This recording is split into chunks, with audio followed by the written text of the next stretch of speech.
নমস্কার বন্ধুরা, আমি ঋতুপর্ণা বঙ্গনারীর হেসেলের আরও একটি নতুন পর্বে আপনাদের স্বাগত জানাই। আজকে আমি আপনাদের সাথে শেয়ার করব লাউয়ের একটা রান্না। লাউ তো আমরা অনেক রকমভাবে বানিয়ে থাকি, খুব উপকারী একটা সবজি। তবে যেরকমভাবে আজকে আমি লাউটা বানিয়েছি এরকমভাবে আপনারা একবার বানিয়ে দেখবেন, আমি কথা দিচ্ছি আপনাদের ভীষণ ভালো লাগবে। লাউয়ের আজকের এই রান্নাটার জন্য প্রথমেই কড়াইতে নিয়ে নিচ্ছি সর্ষের তেল। সর্ষের তেলটা খুব ভালো করে গরম হয়ে গেলে এর মধ্যে দিয়ে দিচ্ছি 10 থেকে 12টার মতো বড়ি। বড়িগুলোকে খুব ভালো করে প্রথমে ভেজে নিতে হবে।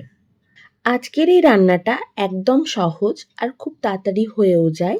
আর নিরামিষের দিনে আপনারা অনায়াসেই কিন্তু এই রান্না বানিয়ে নিতে পারেন। দেখুন বড়িগুলো আমার ভাজা হয়ে গেছে। এখন বড়িগুলোকে অন্য একটা পাত্রে সরিয়ে রাখছি।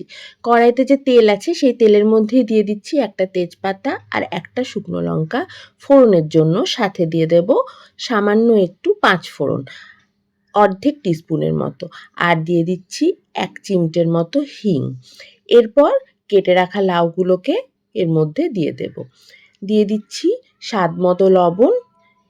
এরপর ভালো করে সমস্ত কিছু মিশিয়ে নিতে হবে, মানে ফোড়নের সাথে লাউটাকে খুব ভালো করে মিশিয়ে নিতে হবে। তারপর গ্যাসের ফ্লেম মিডিয়ামে করে ঢাকা দিয়ে লাউটাকে প্রথমেই সেদ্ধ হতে দেব। লাউ যদি কচি হয় তাহলে সেদ্ধ হতে কিন্তু খুব বেশি সময় লাগে না। আমি মিনিট 7 পাক ঢাকা খুলে একবার এরকমভাবে নাড়াচাড়া করে নিলাম।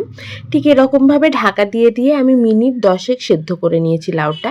এরপর এর মধ্যে দিয়ে দিচ্ছি সামান্য একটু জিরে গুঁড়ো আর সামান্য একটু লঙ্কার গুঁড়ো। হ্যাঁ, সামান্য বলছি কারণ মশলাটা সত্যিই খুব সামান্যই লাগে। অর্ধেক চামচেরও কম জিরে গুঁড়ো দিলাম আর অর্ধেক চামচেরও কম লঙ্কা গুঁড়ো দিয়েছি। আবার ঢাকা দিয়ে লাউটাকে আরও একটু সময় সেদ্ধ হতে দেব। দেখুন এরকমভাবে ঢাকা দিয়ে আবার খুলে লাউটাকে রান্না করে যেতে হবে ততক্ষণ পর্যন্ত যতক্ষণ না লাউটা ঠিক এই রকমভাবে সেদ্ধ হয়ে যায়। এখন দেখুন, দেখেই বোঝা যাচ্ছে যে লাউটা খুব ভালো করে সেদ্ধ হয়ে গেছে। এই সময় খুন্তি দিয়ে একটু চেপে চেপে লাউটাকে একটু মিশিয়ে নিতে হবে, মানে সবজিটা যাতে একটু মাখো মাখো হয় তাই আর কি। হাত দিয়ে চেপে একটু দেখে নিলাম একদম ঠিকঠাক সেদ্ধ হয়ে গেছে লাউটা। এই সময় আমি লাউয়ের মধ্যে দিয়ে দেবো একটা বিশেষ উপকরণ। এই উপকরণটা দেওয়ার পর কিন্তু লাউয়ের স্বাদ একদম চেঞ্জ হয়ে যাবে। সেই বিশেষ উপকরণটা কি সেটা জানার জন্য কিন্তু অবশ্যই পুরো ভিডিওটা দেখতে হবে। ভালো করে নাড়াচাড়া করে নিয়েছি। এখন এর মধ্যে দেব সেই বিশেষ উপকরণ, সেটা হচ্ছে দুধ। আমি এখানে 1 বাটির মতো দুধ দিয়েছি।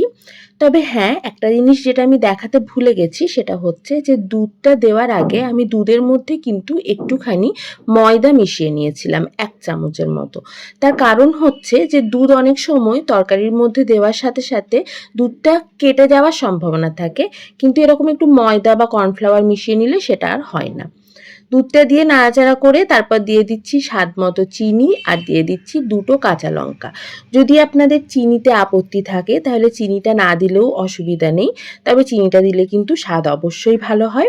আর কাঁচা লঙ্কাটা আপনারা আপনাদের স্বাদ অনুযায়ী নেবেন, যে যেরকম ঝাল খান সে সেরকম কাঁচা লঙ্কা ব্যবহার করবেন।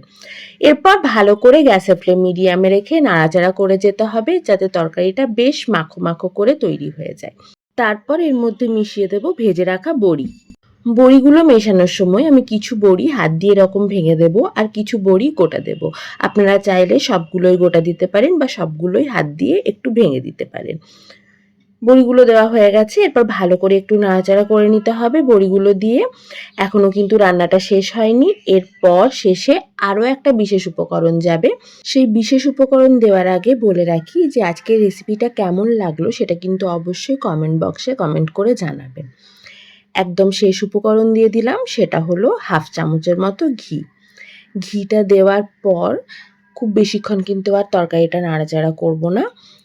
একটুক্ষণ ভালো করে ঘিটা মিশিয়ে নিয়ে গ্যাসের ফ্লেম বন্ধ করে এটাকে স্ট্যান্ডিং টাইমে রেখে দেব বেশ খানিকক্ষণ, মানে 5 থেকে 7 মিনিটের মতো। তারপর গরম গরম ভাতে এটাকে সার্ভ করব। আশা করব আমার আজকের এই রেসিপিটা আপনাদের ভালো লেগেছে। তাই রেসিপিটা ভালো লাগলে কিন্তু অবশ্যই লাইক করবেন, শেয়ার করবেন আর অবশ্যই এই রেসিপিটা একবার বাড়িতে বানিয়ে দেখবেন। সাথে আমার চ্যানেল বঙ্গনারীর হেসেল কিন্তু সাবস্ক্রাইব করতে একদম ভুলবেন না। ফিরে আসবো অন্য কোনো রেসিপি নিয়ে। সবাই ভালো থাকবেন, সুস্থ থাকবেন। নমস্কার।